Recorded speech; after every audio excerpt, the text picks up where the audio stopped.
Let's talk a little bit on the domestic front. In your 2018 book, A New American Foreign Policy Beyond American Exceptionalism, you wrote that Trump's America First agenda was really about putting white America first, that he's part of a global wave of anti-immigrant and racist politics.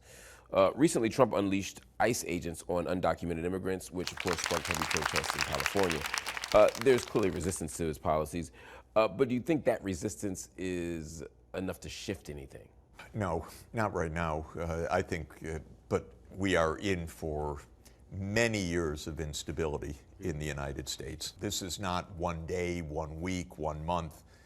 This is a pretty deep social divide. I do believe if you have to put it down into one fundamental concept, it is racism in the end.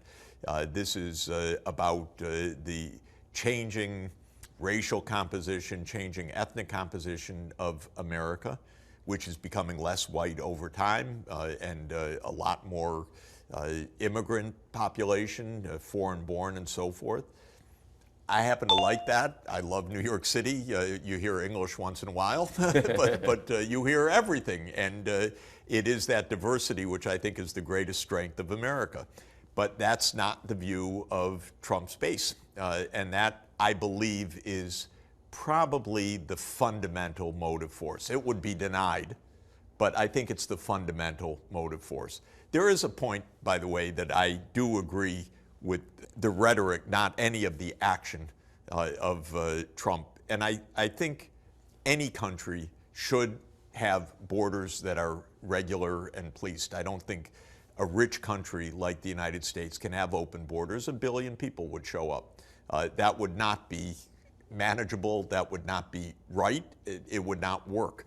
And so I don't think that the alternative is to say, no, we don't have any borders. I think what is awful about the way things are done is the cruelty of it.